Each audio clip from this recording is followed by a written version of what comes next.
Friends of final year, good afternoon all of you girls. आज का topic है आपका वृद्धावस्था में संज्ञानात्मक हास।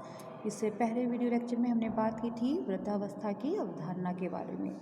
गर्ल्स चलिए बात करते हैं संज्ञानात्मक हास। पहले तो ये जानना आवश्यक है कि संज्ञानात्मक हास होता क्या है।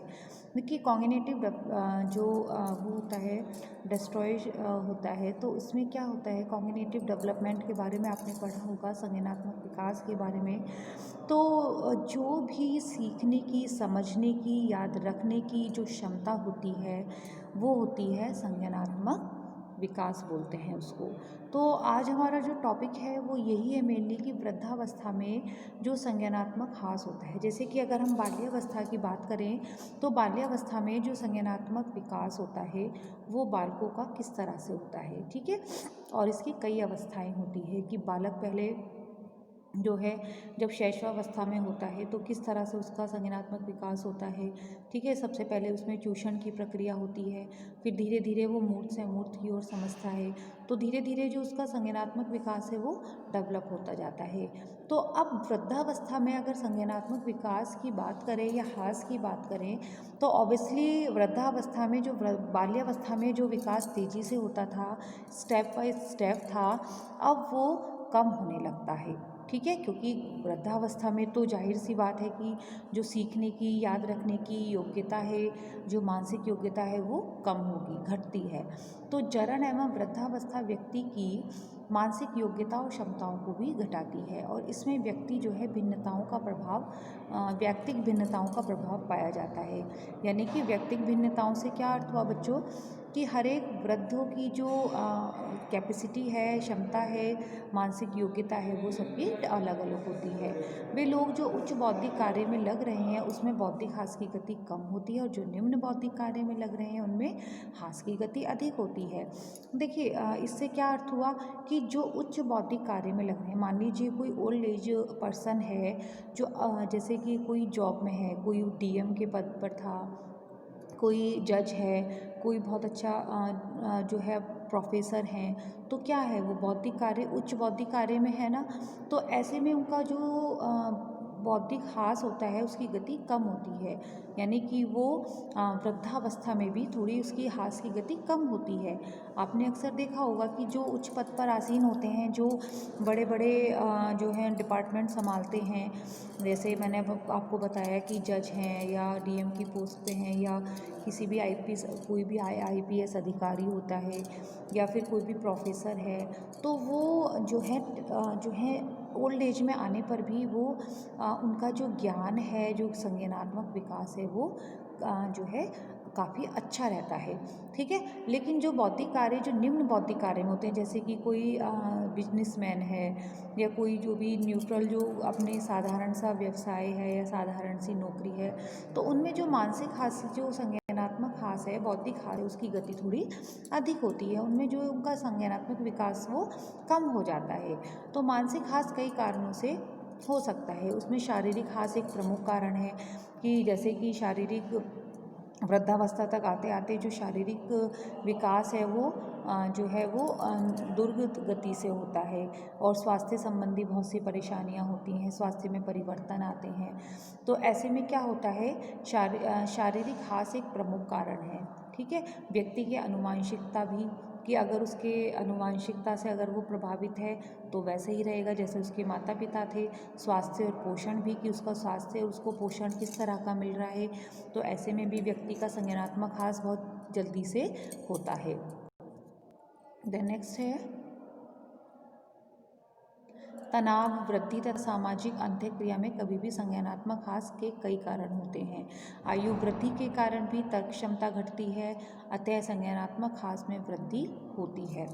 वृद्धावस्था में नवीन हास का मतलब होता है बच्चों यानी कि कमी होना, ठीक है, खत्म होना या नष्ट होना। तो वृद्धावस्था में नवीन स्मृति में हास अधिक पाया जाता है, परंतु संस्मृतियों का प्रभाव बढ़ जाता है।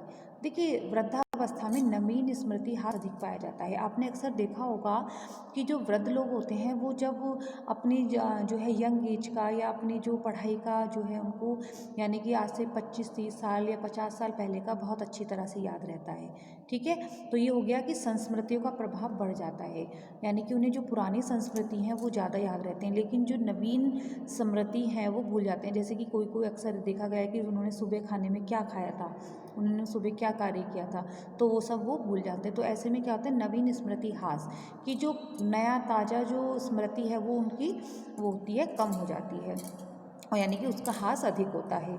तो वृद्धावस्था में सृजनशीलता में भी कमी आ जाती है, नवीन कार्यों में रुचि घटती है। ठीक है, ये तो सब स्वाभाविक सी बात है बच्चों। अब मनोरंजनात्मक क्रियाओं की अगर बात करें तो वृद्धों के लिए मनोरंजन के साधनों की पर्याप्त व्यवस्था होनी चाहिए, क्योंकि उनके पास समय की कोई कमी नहीं होती है। पाश्चात्य देशों में यानी कि वेस्टर्न कंट्रीज़ में जो वृद्धों के लिए बहुत से क्लब होते हैं जहाँ वे जाकर अपना समय व्यतीत करते हैं, परंतु भारत में भी अब इन क्लबों का अभाव अभी तक इन क्लबों का अभाव है। भारत में अभी तक ऐसा कोई क्लब यानी कि कम है जहाँ वृद्ध जो लोग हैं अपना टाइम स्पेंड कर सकें। साथ ही ऐसे क्लबों की स्थापना की जानी चाहिए जहाँ वृद्धजन अपने को व्यस्त रख सकें और बहुत से मनोरंजनात्मक क्रियाओं में भाग लेना वो जैसे कि पसंद करते हैं, तो वहाँ पर उनका मनोरंजन हो सके, जिससे उनकी जिनमें शारीरिक ऊर्जा कम खर्च होती हो, यानी कि इस तरह के मनोरंजनात्मक कार्य जिससे उनकी शारीरिक ऊर्जा कम खर्च हो और वह अपने प्रौढ़ाकाल की रुचियों को जारी रखना चाहते हैं, परंतु कभी कभी पारिवारिक कारणों से उन्हें उनमें परिवर्तन करना पड़ता है। जैसे एक महिला जो प्रौढ़काल में चित्रकला में अधिक रुचि लेती रही, उसे पारिवारिक व्यस्तता के कारण उसे छोड़ना पड़ सकता है। तो ऐसा है कि जब वो बिज़ी थी तो वो उसने अपना वो जो रुचि थी, जो उसका शौक़ था, वो उसने छोड़ दिया था, लेकिन वृद्धावस्था में अगर उसकी शारीरिक कैपेसिटी है, शारीरिक क्षमता है, तो वो उसको दोबारा से पूरा कर सकती है। स्वास्थ्य समायोजन के लिए आवश्यक है कि मनोरंजन नवीन विकल्प चुने जाएं। देखिए, जो मनोरंजन है किसी भी तरह का, जैसे कि खेल, ऐसा तो है नहीं कि वृद्ध लोग खेल कूद करेंगे, लेकिन बहुत से ऐसे कार्य होते हैं जिससे उनका एंटरटेनमेंट हो सकता है। ठीक है, यानी कि अपने शौक़ पूरे कर सकते हैं जो वो अपने मध्यावस्था या युवावस्था में नहीं कर पाए थे। तो ऐसे में क्या होता है कि उन्हें जो है स्वस्थ समायोजन, ठीक है, स्वस्थ समायोजन के लिए आवश्यक है कि मनोरंजन के नवीन विकल्प चुने जाएं। वृद्धावस्था में शारीरिक समस्याओं की अगर बात करें तो कई शारीरिक परिवर्तन होते हैं जो कि हास की तरफ देखे जाते हैं। यह वृद्धावस्था एक सामान्य प्रक्रिया होती है। काफ़ी कुछ व्यक्ति अपनी बढ़ती उम्र का ख्याल ना करते हुए भी भोजन ऐसा ले लेते हैं, गरिष्ठ भोजन ले लेते हैं, पोषक तत्वों का अभाव होता है उसमें, मतलब अपना कोई ध्यान नहीं रखते हैं।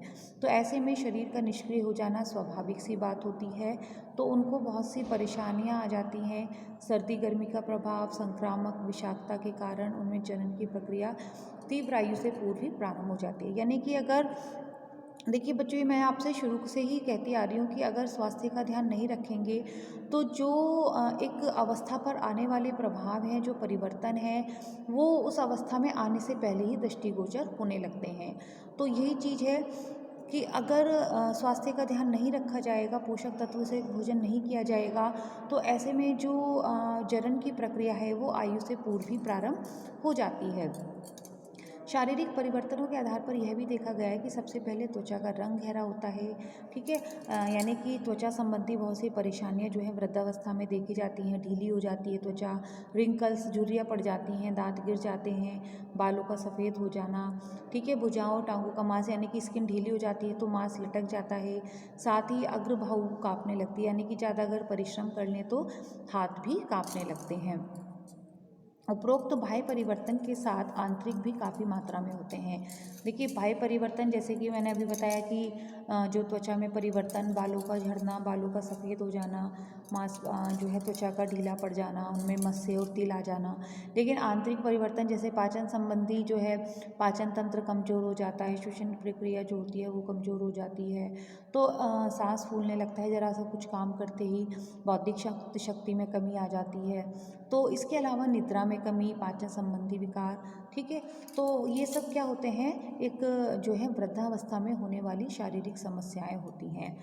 तो गर्ल्स, आज हमने बात की वृद्धावस्था में होने वाले संज्ञानात्मक ह्रास के बारे में। कौन कौन सी मनोरंजनात्मक क्रियाएं होती हैं जिनसे वो अपने को स्वस्थ रख सकते हैं, और कौन कौन सी शारीरिक समस्याएं होती हैं। तो शारीरिक परिवर्तन के टॉपिक को कंटिन्यू करते हुए नेक्स्ट टॉपिक में मैं आपको बताऊंगी कि वृद्धावस्था में कौन कौन से शारीरिक परिवर्तन होते हैं। ओके गर्ल्स, मिलती हूँ नेक्स्ट टॉपिक के साथ। Thank you.